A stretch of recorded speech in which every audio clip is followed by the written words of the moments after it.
It's time for Talkin Tauntauns, your Star Wars source at AIPTcomics.com. Hello and welcome back to another episode of Talkin Tauntauns. I am Jim Lahane, and with me, as always, except not always, but when she can be, usually, is Nicole Herview.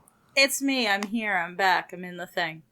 And we missed you greatly. Melissa I missed you too. mentioned many times that she had wished you were on. Nick did a great job sitting in, holding your place warm, but Melissa was hoping to riff on me with you. Hey, listen, there will be a time and a place and another one. We will, Melissa, I got you. We will do that. But yeah, I just had family stuff to take care of, so yeah. And it's perfectly understandable. Yeah.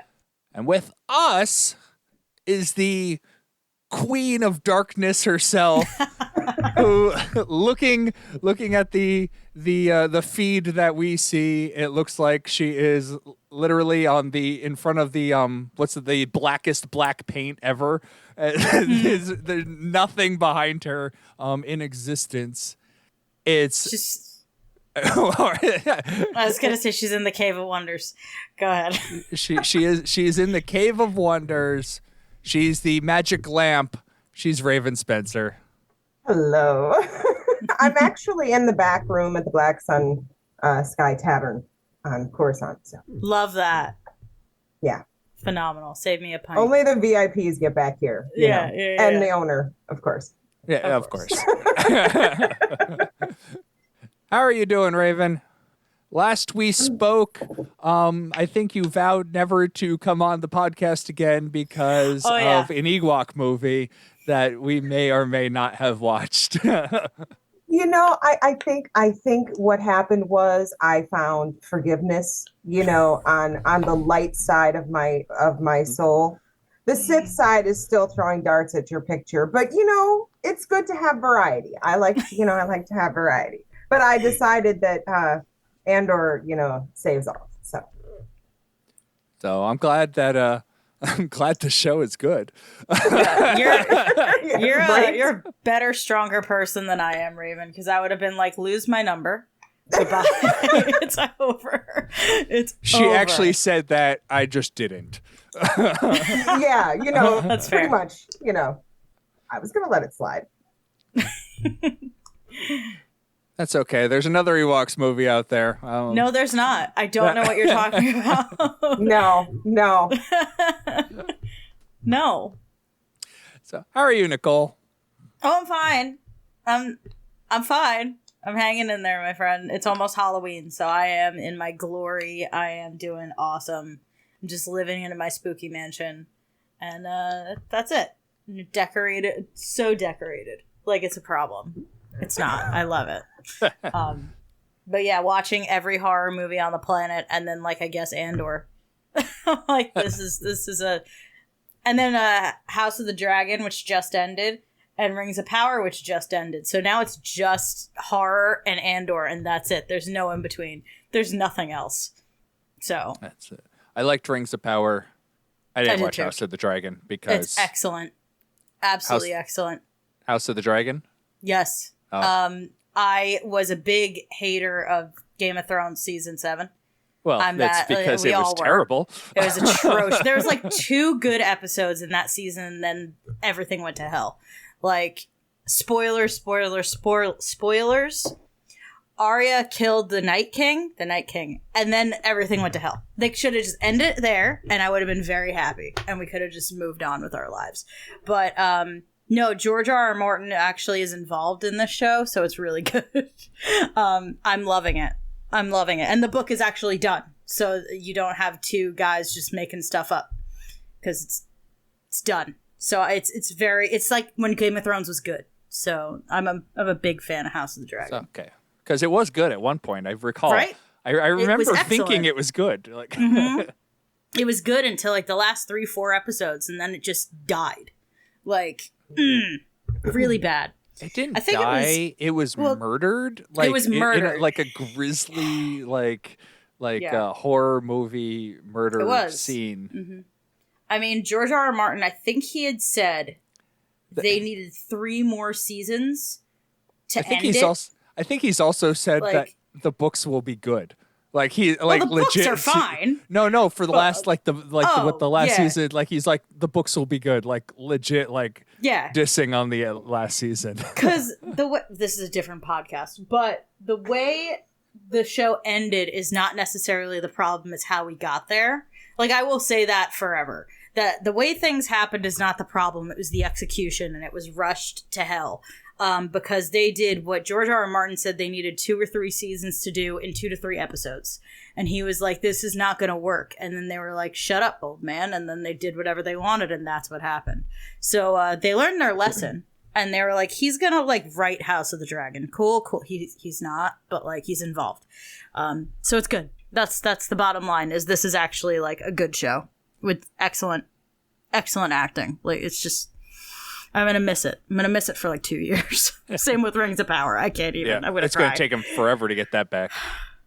Yeah, 2 years. They said for a fact 2 years to get season 2. So whatever, it's fine. Speaking of the spooky season, I shifted gears on what I was building.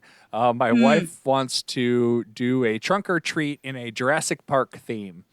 And so I have the inflatable T-Rex costume as my costume, but I am building the Jurassic Park gateway, the doors, and I built that so it sits around my car. It is over 8 feet tall.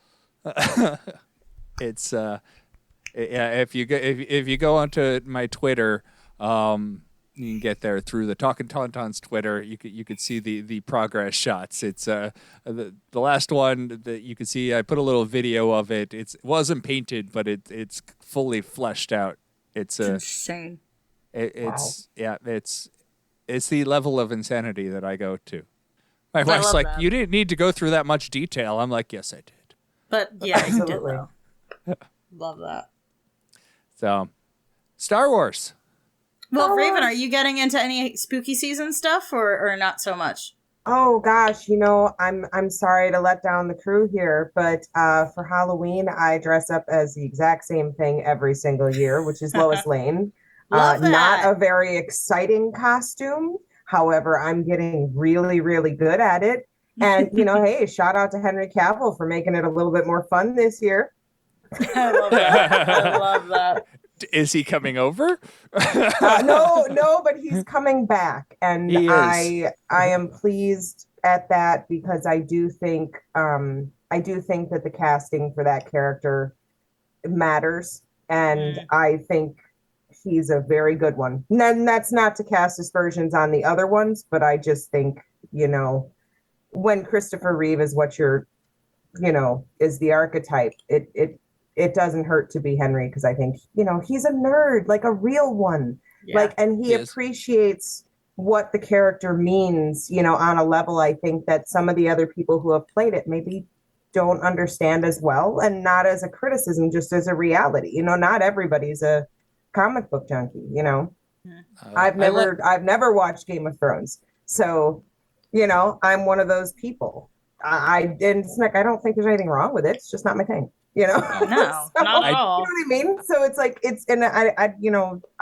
think that Henry's amazing, first of all, just in general, and have thought so since the Count of Monte Cristo, the first time I saw him. But I thought he did a bang up job at a character that I'm pretty judgmental about. And, I do like Brandon Routh's Superman. Yes. I like Brandon Routh. I hated that movie. I like him, and I like what he did with the he character. I reprises didn't love the movie either, but he was wonderful. He's in it. great. Well, he comes he does the he did the CW Yeah, he shows. did. He did in one of their crossover events. He came back as Superman, and it was one of those like deep inside cuts because you're like, wait a second, he was Superman. Yeah.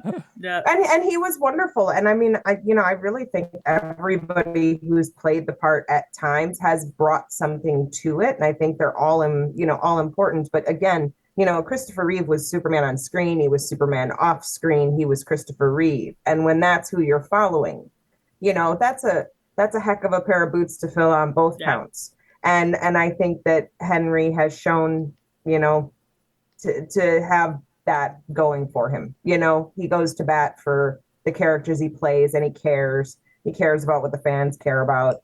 And I think that that's good sometimes, I just, maybe I'm just a sucker for the oil rig scene. 22 minutes and 30 seconds, baby. Man of Steel. Woo! Listen, the DVD's worn out, girl. no one's complaining about that. No one's complaining about correct. That. No, that's good stuff. That's me with him as the Witcher. I'm like, just keep doing that, honey. And I'm just sitting there like, mm-hmm. And he's about to be the Highlander.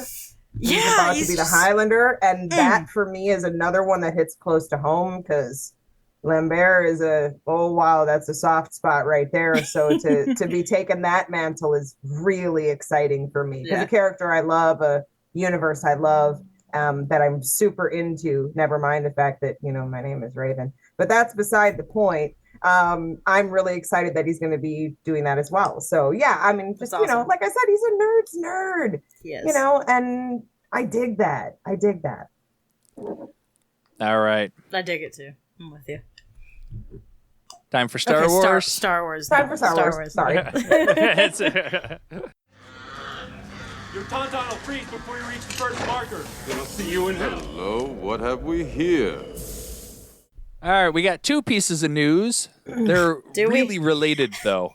And yeah, it's really kind of a question as to the newsiness of them. The first one I'm mentioning because it really is tied to the second one, and it's what I've been saying. I was saying it for a while as they were dropping projects left and right.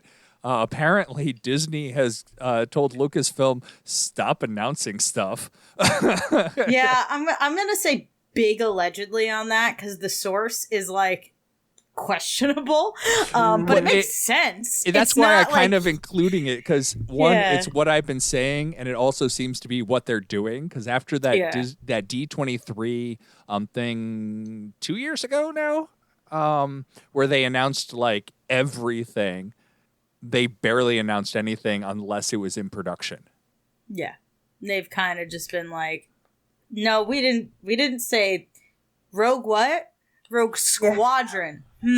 Yeah. No, I've never heard of that before. Like, they're just being really funny about stuff. Patty who?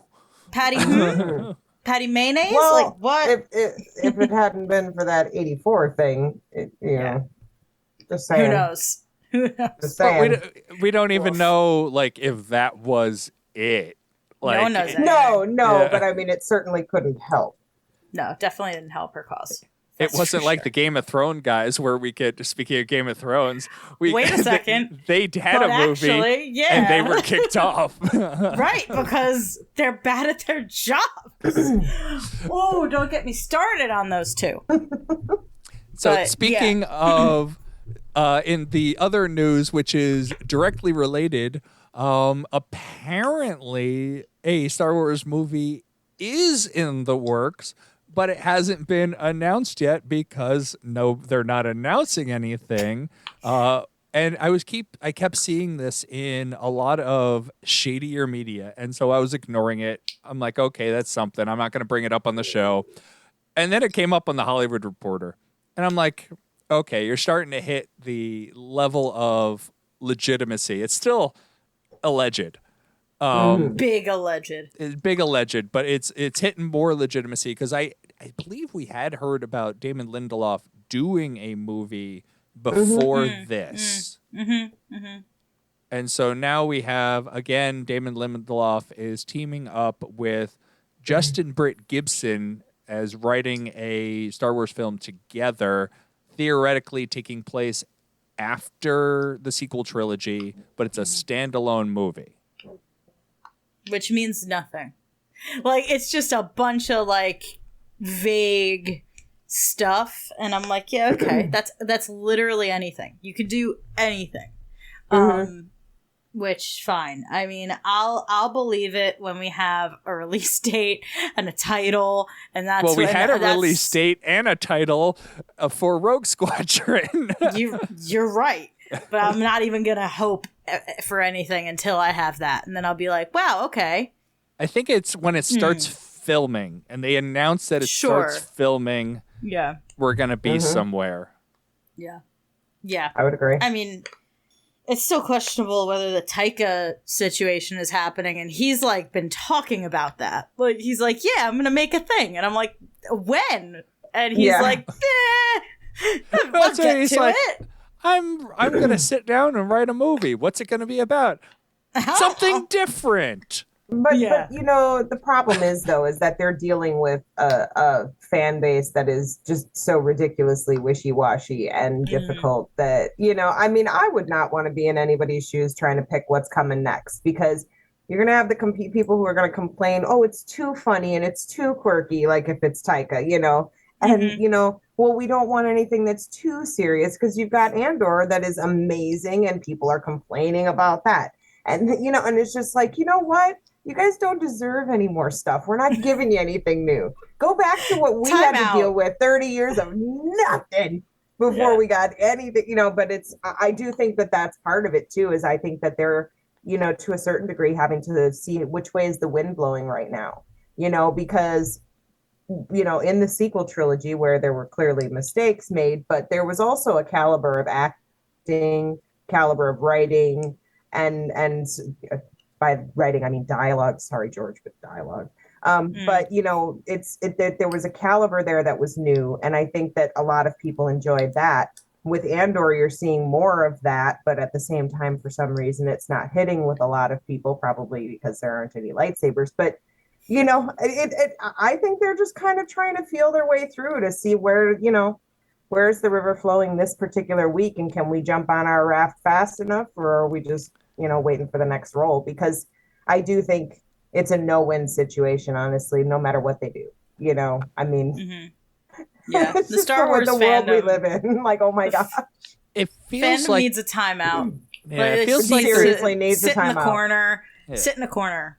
It Shut feels up. like they're trying to do the Marvel thing now with Star Wars, where like if you look at all the Disney Plus shows, Marvel they're so different. Like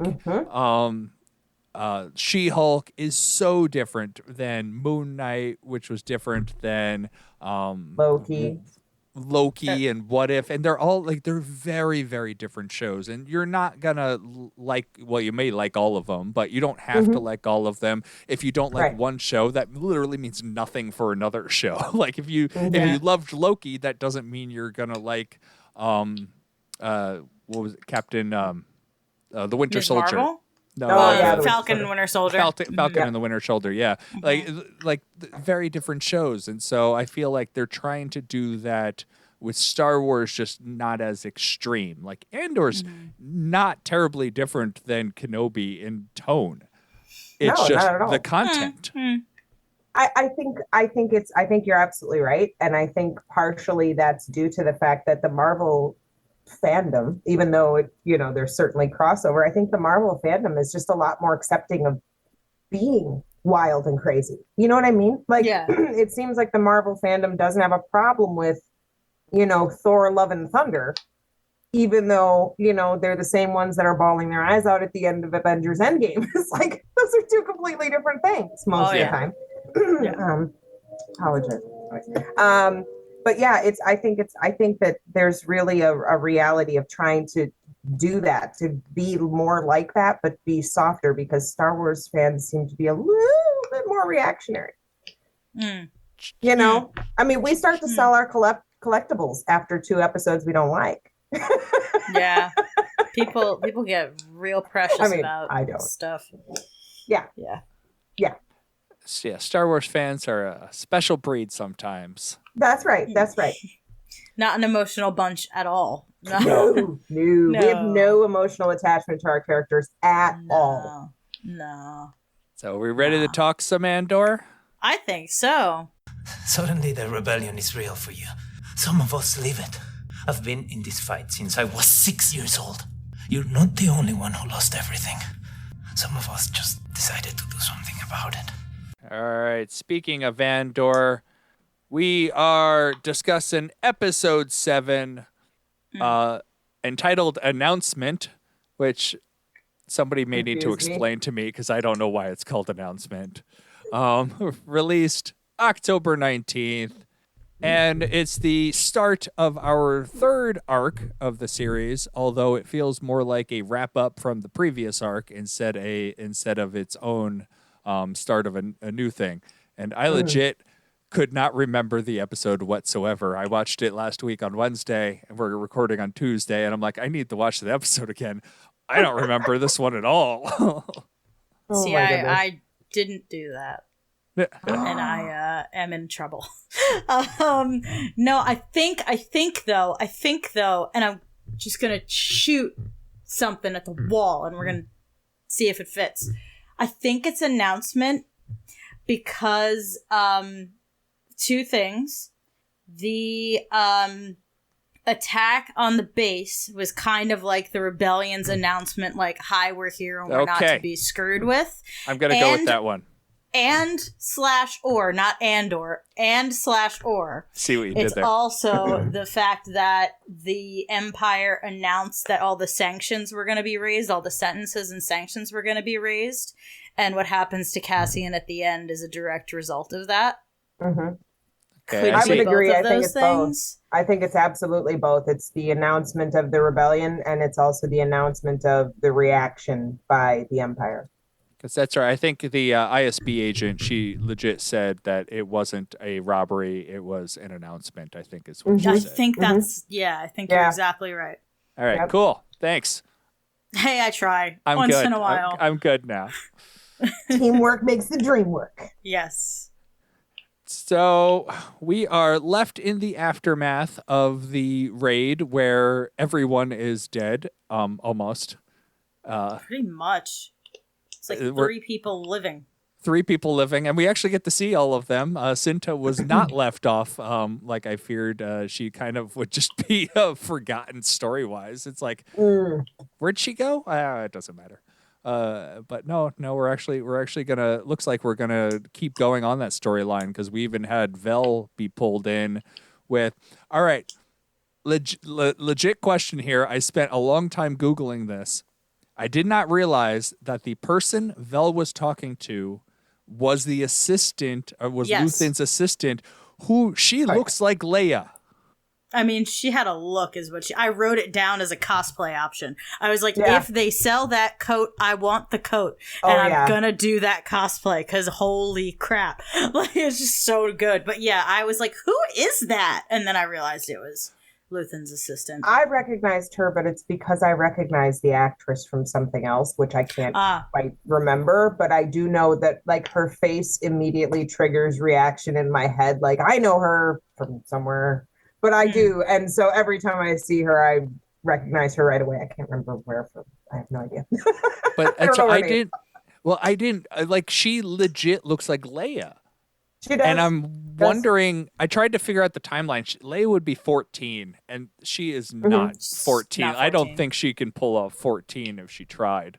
And so I'm pretty sure now it's not, but it's like, she looks so much like Leia. So, with the long hair. Like, when she's as the assistant, it didn't trigger it for me, but when she has the long hair, I didn't realize it was the same person at all. And she carried herself so differently. It was like so impressive of a performance. I was like, oh my god. Like, you wouldn't, like, I truly believe that in town, like, you would not think it was the same person.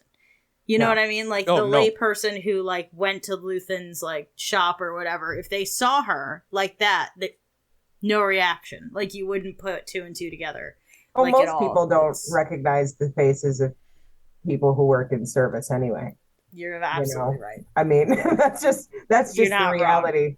Wrong. And but yeah, I agree that she definitely flipped a switch and was a completely different person. And like I said, for me, the only reason she wasn't hard to recognize is because the actress herself, she must be in something I really love that I just am not thinking of, but her face just, I mean, like, the second I see her, it's, I can't mistake her for anybody else. But she does have a very Leia-ish look. And you never know at this point in time, any of the characters we're looking at could be an influence, could be somebody who has some sort of movement in places, you know what I mean? And in her particular position, I mean, it's not completely out of the question that she isn't there and possibly making, influencing young Leia. You never know. Well, I kind of thought like you're getting Leia mixed in with this. Mon Mothma also mentions, I believe it's Mon Mothma, that there's only 3 people that are in the know.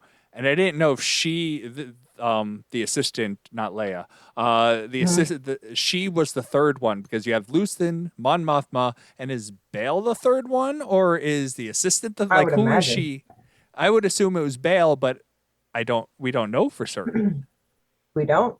But it's clear that Bail is fully involved once you look at, Rogue One. So, well, Rebels. I would imagine, so I would imagine that he's probably the other person. I mean, that's who I thought of immediately. Because Bail is in season 1 of Rebels, which is the same year, and so he has to. And theoretically, if you consider the Ahsoka novel 100% canon, which it's already been rewritten, so we don't know.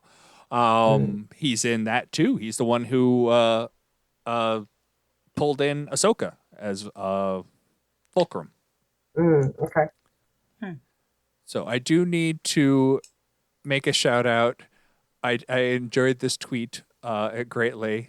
Pink Milk is another Star Wars podcast, and when we see Vel all fancied up talking to the assistant, I need to figure out her name because I can't keep calling her that. He wrote, "I love that we originally thought Vel was a Trader Joe's lesbian, but really she's a Whole Foods lesbian." I laughed so hard at that tweet. Oh, you saw it too? Oh yeah, probably because you liked it. I was like, yeah, you know what? She's a woman of many tastes, like she was dope though. I was like, where's your girlfriend, honey? Like, we gotta find Cinta. Like, I was just so upset. But yeah, that kind of captured the aesthetic, didn't it? That was a good, That's a good one. Good tweet. Very good tweet. Well, like Vel too, I didn't realize was the same person because you didn't realize that was Vel. Well, it took me like a minute to realize that it was Vel, but like they completely changed her appearance, like dolled her up, she definitely and I'm like, very different. Oh,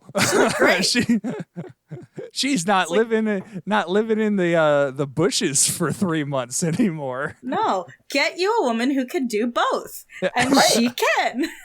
Right. She looks great. She took like a 3-day shower. She's like, ah.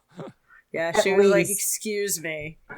She got on planet, and she's just like, "All right, petty, mani, massage, all of it." Yeah, 3 days spa. Let's go. Yes, 3 days in the spa. I feel human again. Sauna, get it all out. Like, Jesus. Yeah. No, that Totally. was. So I do enjoy that. Even that we're not at Star Trek levels yet, where we have openly gay characters. They are so close with these two. Oh, this is so obvious. It's like it's as soon as she put her hand on Cinta's hand in the last episode, I'm like, okay, you're legit. Like, besides it was subtle before, this is direct calling it out without calling it out sort of thing, and I'm like. It's like, and her asking about her, and I'm hoping by the end of this series we get like actual on-screen confirmation, like PDA, give me something, like treat it like every other hetero couple you have in Star Wars. Let's go. Like, I'm hoping that we get that by the end of this series. I didn't think it was subtle at all. I mean, for me personally, I didn't think it was, and I don't mean that as a criticism. I mean, it seemed quite obvious to me that there was a much deeper, much more real connection between these two than there was between other people. Oh, yeah.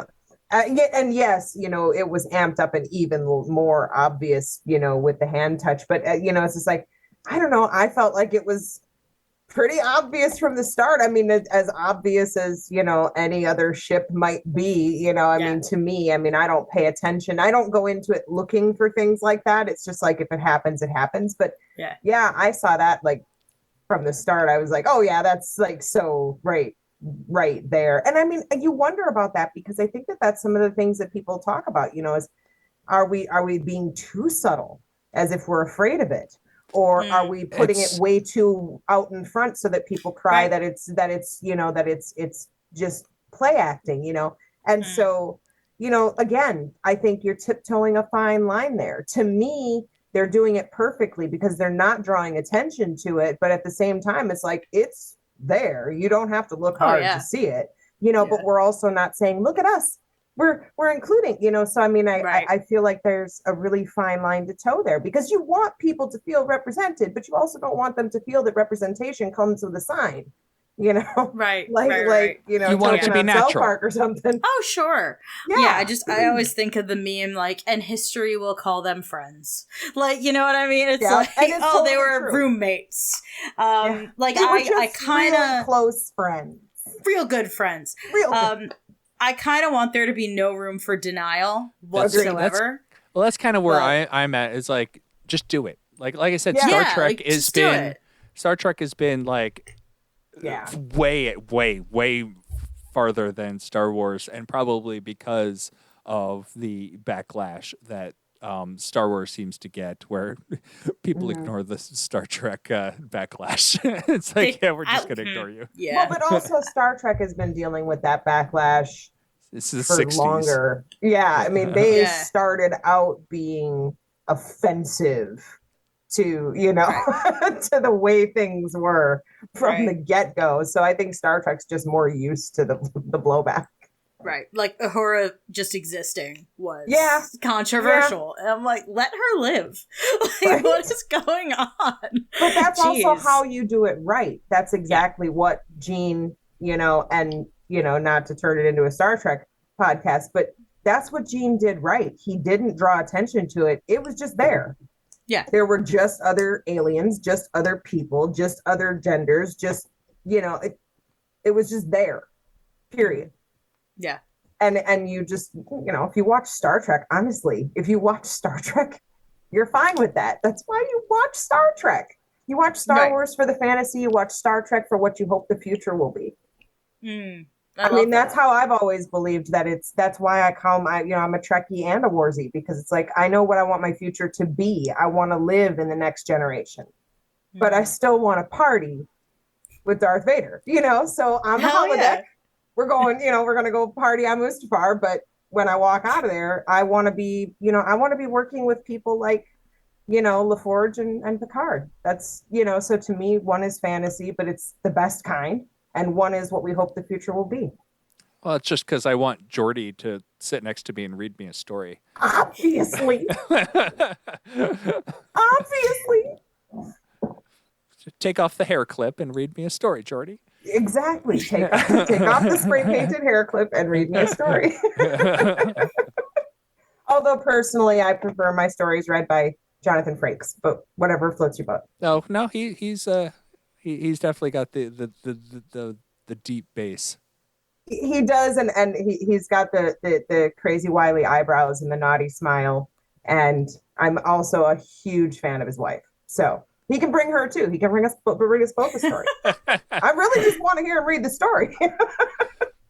All right, back to Star Wars. Speaking of uncomfortable, Cyril. What's his nuts? Who our friend? What's his nuts? Right. Our friend coined him.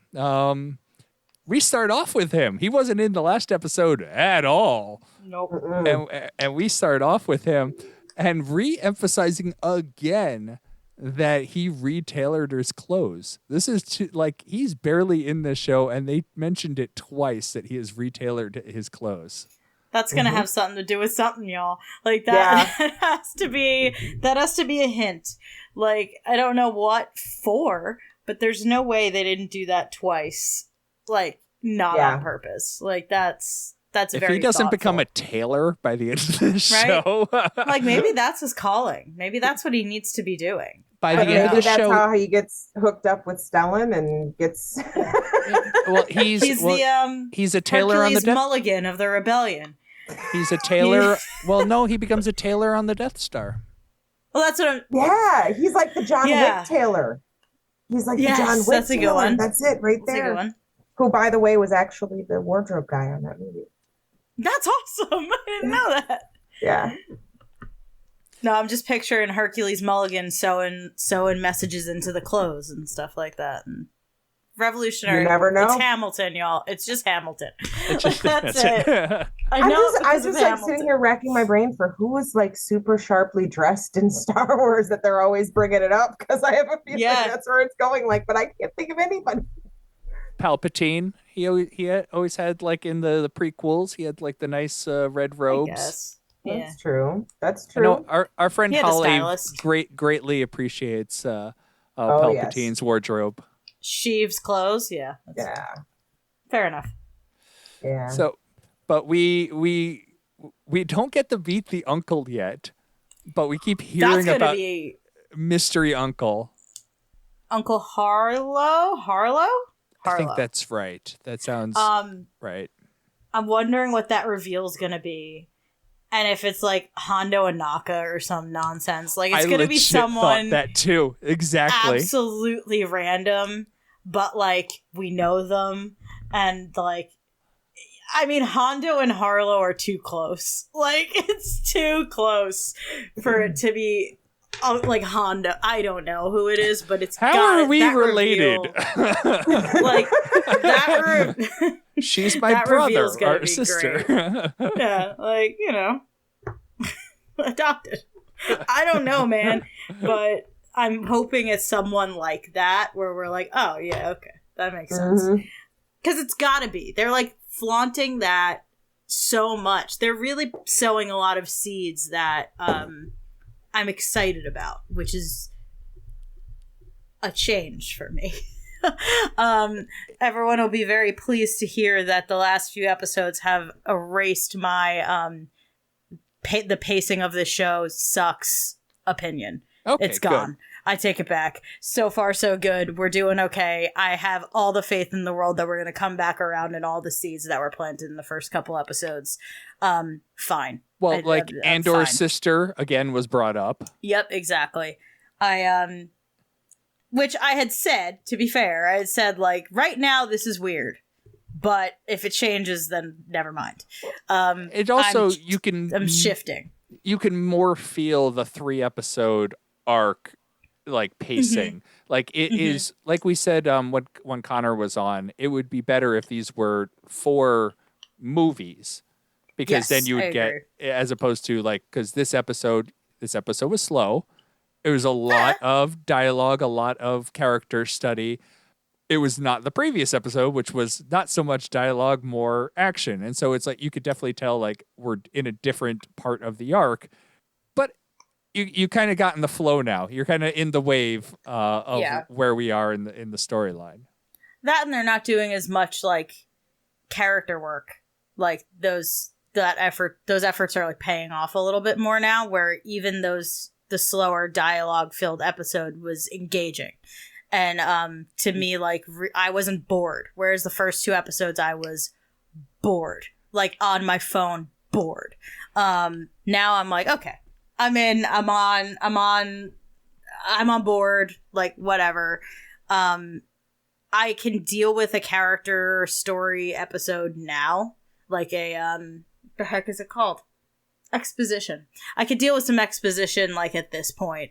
And I see kind of what they're doing a little bit more now. Like, yeah, like you said, the form that they're using it's a little more obvious now. But yeah, basically I changed my mind. What's up? Can't do that. I changed my mind. Like I said I might. I did it. So, but yeah, the last 2 episodes, while wildly different from each other, did kind of the same thing for me. In terms of like how I was feeling about the show. Like I valued them both. And And I think that's a good sign. Like when you have a slower episode and a very, very fast-paced episode back to back and you enjoy them both the same amount, that's a good sign. I find the online discourse to be interesting now because you had mentioned it, Raven, that like people are hating on the show. I've been hearing it a lot less the last like 2 episodes, and the most the discourse I hear is people aren't watching this show. Why aren't people watching this show?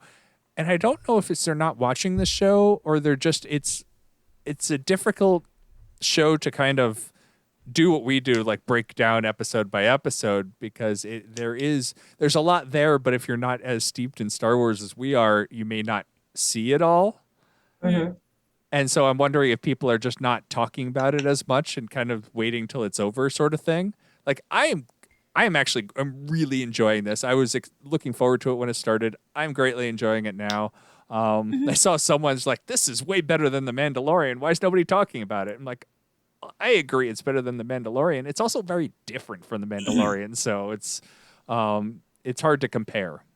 I don't agree with you on that, but I do think it's a matter of taste. I think they're of similar quality. I think it's just what you like better. I'm more different. Of a Mandalorian kind of person, and this is just a totally different vibe, and that's fine. I still enjoy it very, very much. But yeah, it's just a different animal. It's a completely different animal.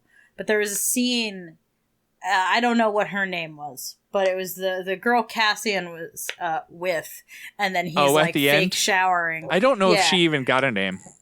I don't know that she did. But she's asking him for all this stuff, and I'm like, I don't know what any of this is. Greenies, and I was like, get the greenies. I was like, whoa, is this what Star Wars sounds like to other people all the time? Like, I was like, who, what? Like, it was just a bunch of words in a row, subtitled. I'm watching this with captions. Like, and I'm sitting there going, what in the name of God are they talking about? It threw me because I was like, am I having a stroke? Because I don't understand any of these words, and that doesn't happen in Star Wars for me. And I don't know if anyone else felt that way, or if I don't know what the hell was going on. I don't know if that has something to do with it. I don't know. That whole scene was weird. Right. Because so upset. You could tell it was almost pointless, but the point was to get him out.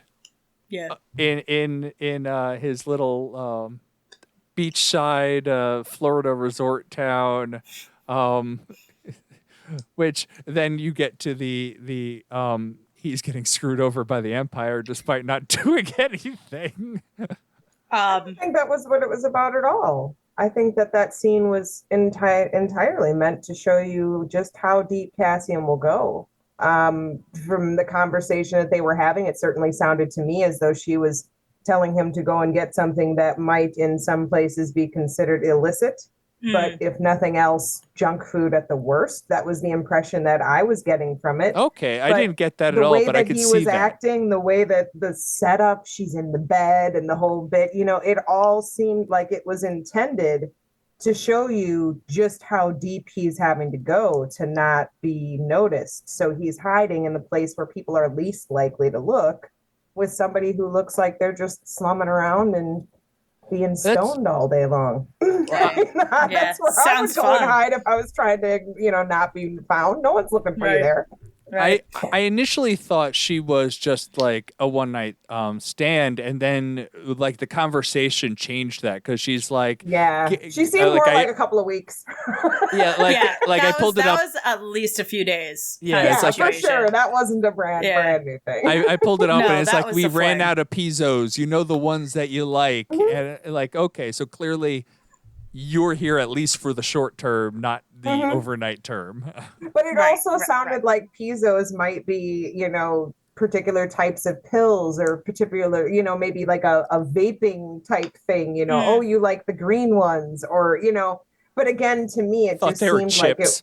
Yeah, Could be chips. whatever. I mean, I didn't know what it was particularly, but just because of the vibe, it seemed to me like, and again, this is because I'm a Gilroy kid, so I maybe think from that perspective. But for me, it was just an indication of this is where he's hiding, and this is how he does it. He pretends to be a worthless bum who's just kicking it with this girl day after day after day, and nobody's going to look at him sideways because he's just here to get the green ones that she likes, The green or whatever. greenies. So it just seemed to me like that's what it was. But again, I realized that I watch television and movies in an entirely different way than most people do. I look at it as I'm sitting on a campfire, you're telling the story, I'm listening. And that's it. I don't try to consider what you're telling me and how it's going to affect next week. I'm listening to you tell the story as you tell it. As you tell me more things, I will know more things. I'll I'll make my judgments and kind of base what I think is going on, but I'll never look past what you've already told me because you are telling the story. I am taking it in. If I'm thinking of what I think is going to happen next, it's a possibility I might miss something. So I'm just going to let you tell me exactly what you say happened. And I'm just going to assume that that's how it went, and I'm not going to read too much into it. And that's not that there's anything, not that there's anything wrong with that. God, you can't even say that anymore without it sounding like you're being a jerk. But it's just the way that I do Whatever. it. Whatever. I've never been one to look at things and try to make my own my own explanations for things. I let them explain it to me. If they don't explain it, I assume that whatever I took from it was what they were expecting me to take. They didn't explain exactly what she was asking for because it isn't super important.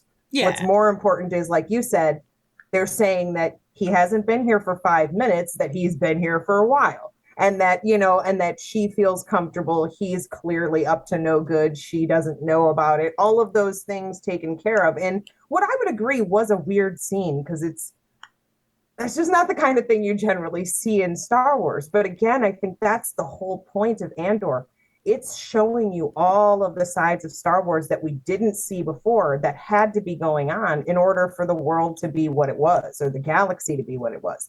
War has these people that are good guys, but yet, if you really look at it, aren't. And bad guys, if you really look at it, aren't. And all of that behind the scenes stuff that I just don't think we deal with when we're seeing, lightsabers and TIE fighters, But that's just me being a hippie. So speaking of good guys who kind of aren't, looking at our leaders here who are liars, pants on fire. They do not tell each other anything. Mon Mothma and Luthen. Oh yeah, like the first frenemies. Yeah, like the first conversation when they're into the store, Mon Mothma's like, "You did this?" He's like, "No, I didn't." And then she's like, "You did this," and he's like, "Maybe." It's like, okay, I did it. Get off your high horse. We needed to do this. But then he's like, well, I thought you had a meeting, and she's like, well, that's tonight. It may get canceled now because of what you did.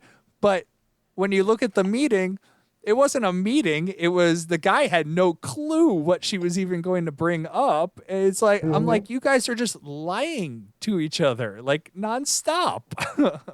The drama. I think before watching anything with Mon Mothma, you have to review your Gibbs rules from NCIS. There's only 2 ways to keep a secret. Tell one other person if you must, or keep it to yourself. Tell one other person if you must. There is no third best. That's how spies operate. If there are 2 ways to follow someone. One way they only notice you, one way they don't notice you at all.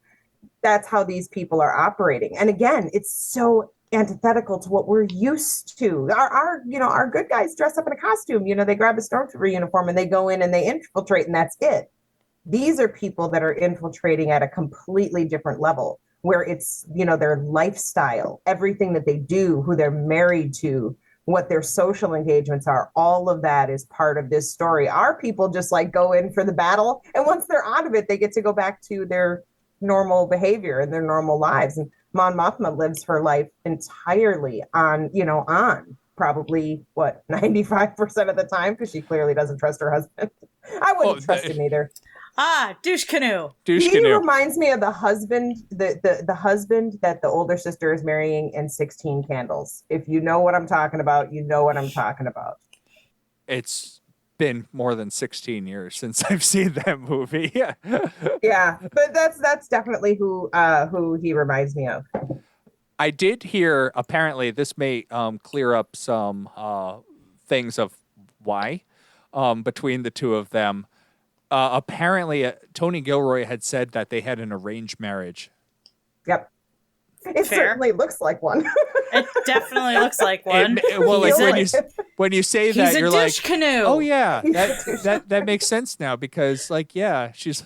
I like her talking to her friend. He's like, Perrin can't be trusted. I'm like, yeah, no, right, no, Yeah. he can't. Yeah. No, he can't. And like the fact that she says that and he's like right there and she's all like casual. She's like, he can't be trusted. Like he doesn't know anything. He can't be trusted. Hi, dear. Like. But I think with the two of them, though, you saw spycraft at its very best.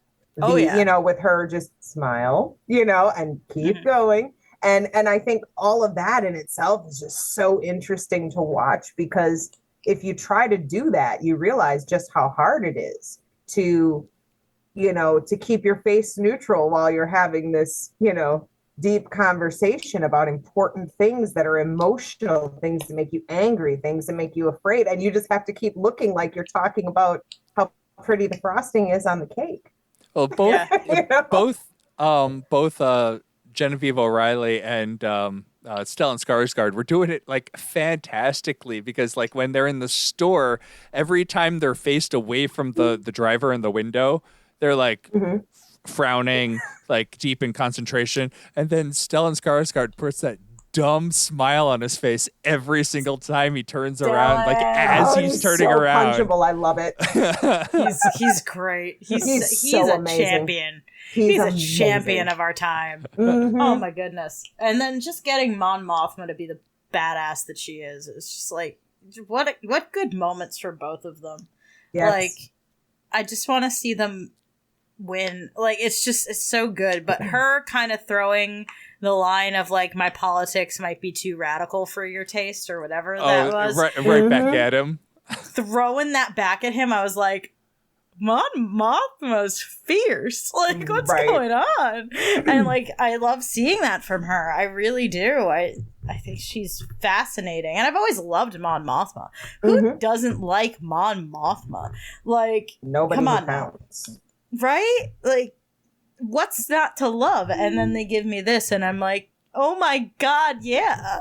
Like, it's just so good. And I think what's really cool about it, and this might just be a small thing for me personally, but what I loved about this was that her friend, when she was talking with him and, you know, kind of guiding him through this process, you know, in front of people and stuff like that, he seemed surprised, but I like the fact that he didn't seem, this is going to sound really stupid, but I like the fact that he didn't seem surprised that because she's a woman, she's this way. You know, it seemed like his surprise was entirely due to the politics and had nothing to do with the fact that, oh, you're just a little girl, you can't, you know, and not that Star Wars does that, but I think it's so important that we bring up those moments and we point them out where women are powerful and no one cares. And I hearken back to Leia talking to all of the pilots, and they're all standing there listening, and, you know, she gives them what their orders and sends them on their way, and they, you know, book it right out of there when she's done. Nobody's looking at her like, oh, ain't she a cutie?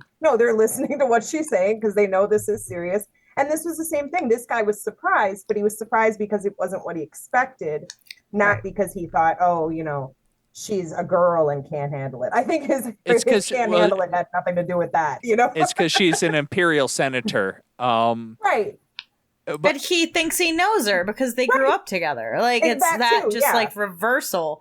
I like powerful girls. Let us be powerful, you know, without having to say that you're doing it. Just do it. Yeah, just do it. Just be. Speaking of which, the ISB agents.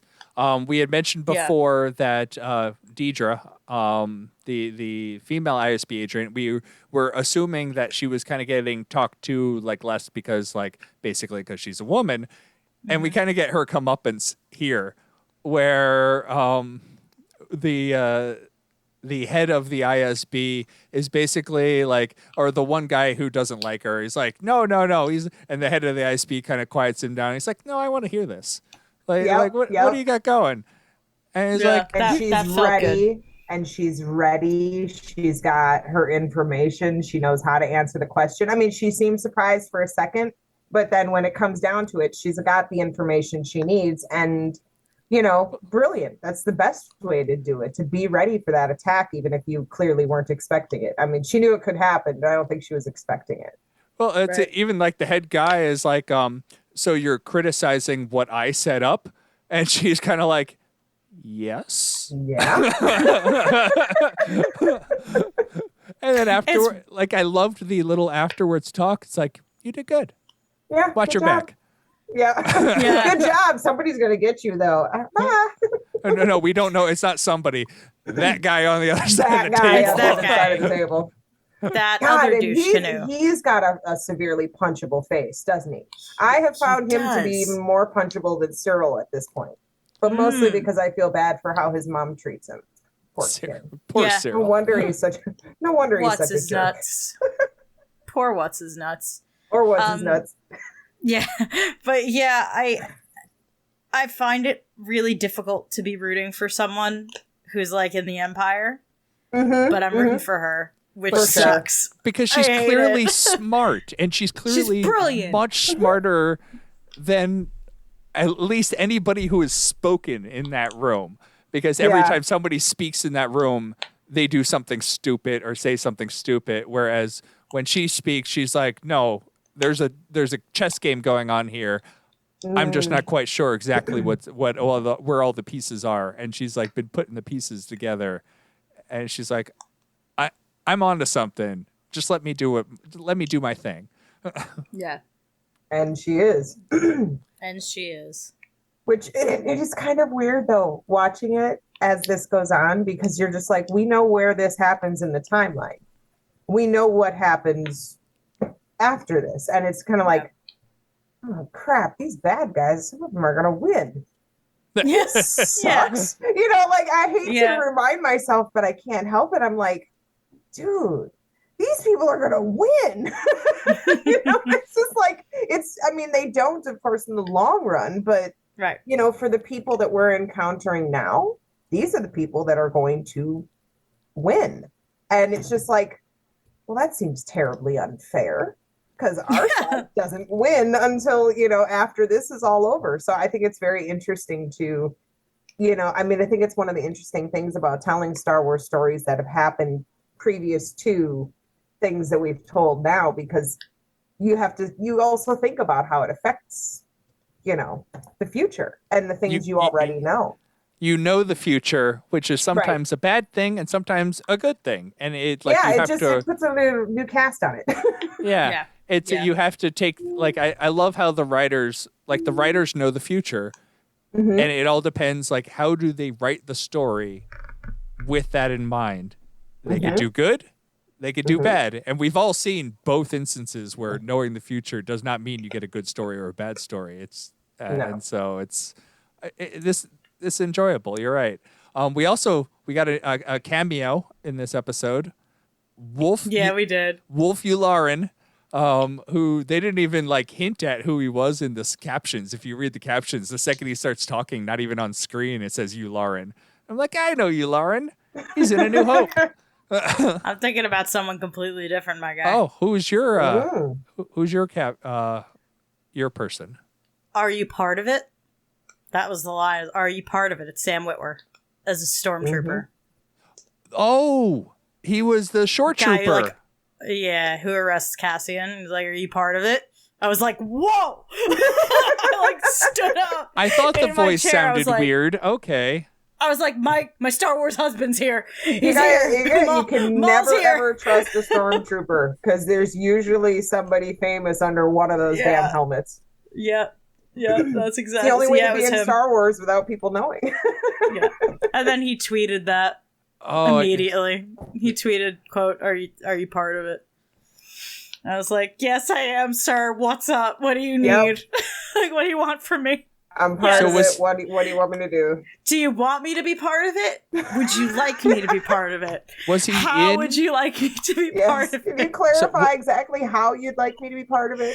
And then I'll make it happen. What do Right. you Draw me a diagram, maybe. So Yeah. did he just voice, or was he in the armor? I don't know.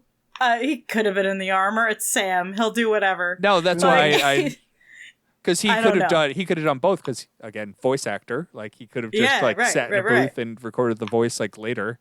I Yeah, but I find it he's hard in- to believe that he wouldn't want to be in the costume if Oh, they'd yeah. let him, though. Yeah, exactly. Like that man wants to be in the costume. Like, He's like, I don't know want if to he be hot could. and sweaty and in the cage. Yes. I'm ready. Yeah, I want to steal a helmet. Like that's Sam Witwer. That's our boy. Yeah. My God. So But yeah, I was on. I thought that's what you were talking about. no, and I that was the one excited that about mattered Wolf to me. Yularen because Wolf I don't know who Yularen. that is. He's okay. So in the Clone Wars, when Yeah. the announcer's doing his announcer voice, Tom Kane. Oh, yes. And there you have that character who has the same voice as the announcer. Yes. That is Wolf Yes. Yularen. He is also one of the people in the room with Darth Vader on the Death Star in the original A New Hope, where Darth Vader chokes Yes. the one guy. Wolf Yularen is in that room as well. Right. And where was he in this? He was right at the beginning. He was the ISB agent who, I don't know if he's ISB, but he's the one in charge. He's like, I just talked to Palpatine. He says, you guys can do whatever you want. You guys have control over everyone, because he is one of the like higher ups of the Empire. Yeah. Right. Thank you. My brain. Nope. No, It was like Sam Witwer, nothing else. Like that's what my mind did. my mind was going to, it's K2SO. No, it's not K2SO. Not It's K2SO. it's another KX. It's another K unit, but it's like one of those like, will this be him? No, I guess maybe, unless they change the voice box, but it doesn't have to be. I guess they're trying to make it like these are your common run of the mill Imperial droids, so Yeah. it would make sense that we would see more than one. Yep. Yeah, but that's Yep. part of the fun of it, right? Because you never know which one's going to be the one. So, you know. Yeah. There's no way to know which one's gonna be K2 when like they all look exactly the same. And it Like was it's not like R2 where it's like, yes, that the blue color is like that's R2. Right. Like K2 is supposed to yeah. look Imperial because that's he's playing the Imperial part, even though he's not Imperial anymore. exactly. And Right. that was an absolutely hilarious scene. He's like, he said, "Watch me." It's like, no. he said, hang on to you. Yeah. was like, yeah. hang on to him. He's like, no, Yeah. And no. all He I said, heard is he said, hang. watch me, not He hang. meant watch me. That was so wild and stressful. Even though I know he's gonna be fine. Like I've seen. But it's Whatever. still anxiety, and I think that's one of the things that this show does really well is it causes a lot of anxiety and difficulty. You know, just being calm because you just know something's coming out from behind something else at any moment. All the time that Cassian was back home, and you know he's sneaking, and I'm just like, oh my gosh, just go away. I was Get just out. like, I just am so nervous for you. But then again, I was chalking that up to me just being a nervous Nelly, because in Obi-Wan, the first episode, when he kept taking the little chunk of meat, like I was having massive anxiety. like, you're gonna get in trouble. I think I'm just getting to be old and curmudgeonly or something. 'Cause No, that stressed me out too. a lot of stress there. But I think that's good about it too, though, because that's how these kinds of situations are. They are high stress. Day in, day out, every minute, walking from one place to another is high stress, you know? So it's good that they're able to deliver that and communicate it. But I mean, I think that's all on Diego. I mean, come on. Nobody looks that nervous that often. And Yeah, he's does it as well. delivering. Well, we He's delivering. also see what happened to his father, which is like Oh, yeah. completely anti what they were leading to. It's like, well, your father kind of did the wrong thing. No, he didn't. All he did was try to stop people from doing the wrong thing and wrong place, wrong time sort of thing. And it's like, Yep. Yeah, no wonder why you hate the Empire. Yeah. Mm-hmm. And also, no wonder why he doesn't feel like it's a winnable battle. Because if they're doing stuff like that, you're going to think from that day forward the Empire's unbeatable. Like, I don't know. It made a lot of sense to me why he's so against, like, joining up.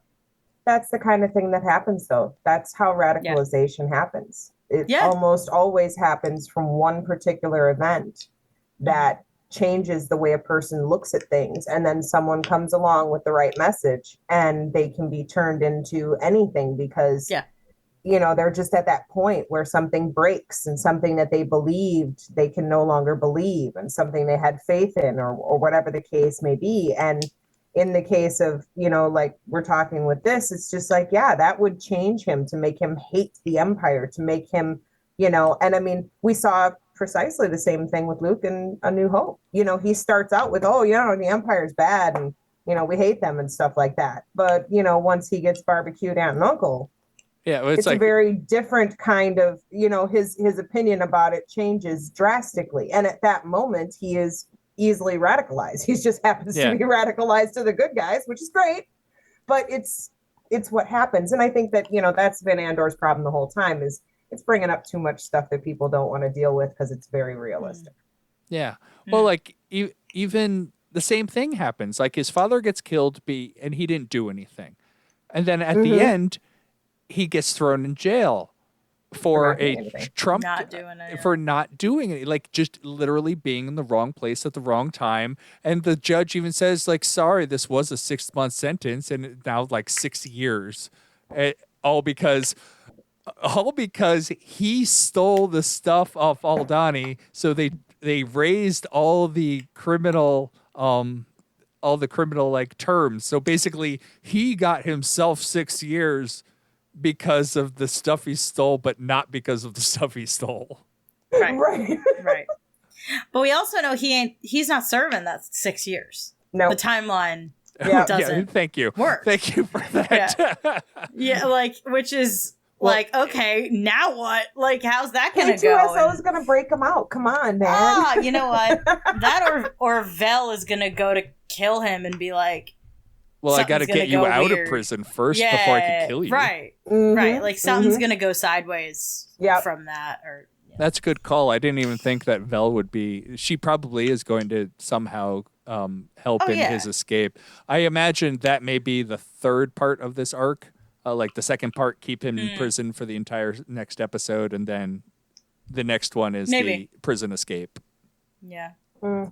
I think they'll get him out right away. I think there's too much drama to be found in chasing after him because now everybody's looking for him. Cyril's looking for him. You know, he isn't quite on his horse yet, but he's certainly, you know, planning to gather a posse to head out. And, you know, and then now you've got the people that hired you to do something. They're trying to get rid of you as well. And clearly the person who was given that order isn't particularly fond of it. So who knows exactly how that's going to work out. I think they're going to get him out there because there's so many people after him. They can just keep building on that anxiety. And I mean, Gilroy, you know, I'm just saying, like anxiety is kind of... I think he should completely subvert expectations and just have a 45-minute episode of Cyril just sitting at his computer monitor typing. Yeah. That's it. But make him eat the cereal with the milk on the side like the girl did in Get Out so that it can just completely make everybody lose their ever-loving minds. Like, yes, please. Because that moment in that movie freaked everybody out. And there's been so much concentration on this cereal that I'm just expecting him to sit there with a bowl of it and a glass of milk just so that the entire Star Wars fandom and everyone on the planet can completely melt down like they did when she did that because holy buckets. What a crazy person. That was...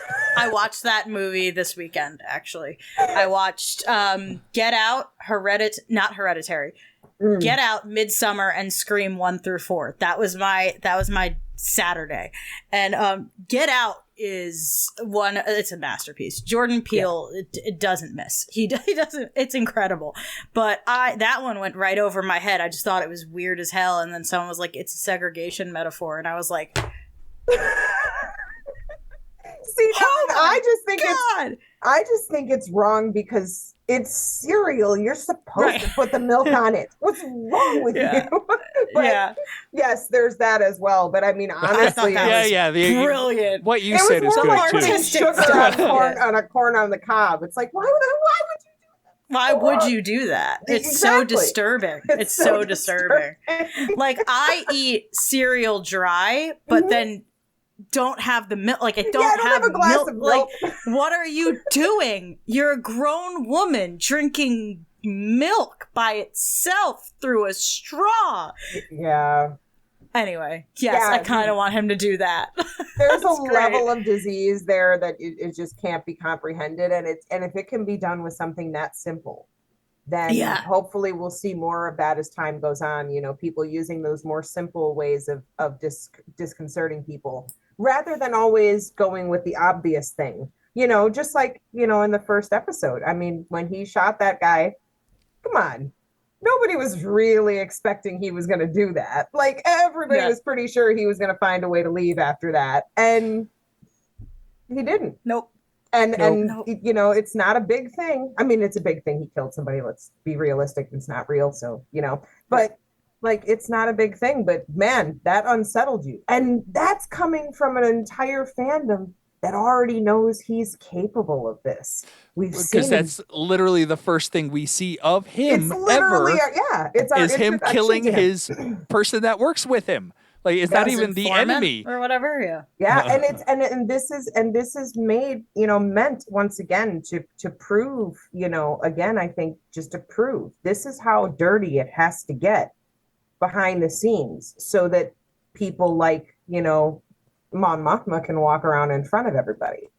That's clean. The real world. And that exists. Yeah, she's clean as a whistle. And that's how our real world looks too. You know, you don't see everything. Some things go on under the table and some of them are not clean. That's just the way the world works. And we normally in Star Wars don't get to see that part. We just get to see the after effect. Like, yes, they'll blow up Alderaan right in front of us, but they don't talk about all the other people getting tortured by those, you know, droids with the needle on them and stuff. Like, the only time we ever see that or hear it is then. You know what I mean? It's that those things exist because this goes on. Torture chambers, torture machines exist because they do this. There have to be, you know, other people. Everybody loves James Bond. No one thinks about the fact that his job is to kill people. That's his job. He's a killer. He's an assassin. He would be a bad guy anywhere else except in a James Bond movie. Well, that's because it's named after him. Like, it was. Well, I mean, you gotta, you know, ice gonna take a little shine. I'm just saying, it's. I think it's good. I think it's good for people to see the ugly side. So I think that's all I have. Also, since your chair is also blending in with the background behind you, Raven, your cat looks like they're floating. Like, it's just hover cat. He's a Siamese, so he might possibly be able to. I'm certain he's capable of casting all sorts of spells. They have very special powers, those ones. They do. They do. This one in particular. Oh, sweetie. Beautiful cat. He knows. He's aware. Yeah, I'm good. Mine too. I mean, thank you. He's gorgeous. I had nothing to do with it. He was this way when I got him. Love that. Yeah, mine knows he's handsome too. I literally tell him, and he just slow blinks at me, and I'm like, oh yeah. It's like, I know, Mom. You know, can you not like interrupt my nap though? Seriously? Yeah. I'm like, I love you too, Get your face kid, out of my face. Jeez. Yeah. Pretty much. All right, Raven. Any last thoughts, comments? If you're not watching Andor, get back in there. Have a little fun. Enjoy it. You know, let your expectations go, and you know, let somebody else have the talking stick at the campfire. You know, and enjoy it, and try to be open-minded about things that maybe aren't your thing. Try them out. If it doesn't work, that's okay. But you know, don't be afraid to do things a little differently. Nicole, anything else? What she said. There we go. Well spoken, well said.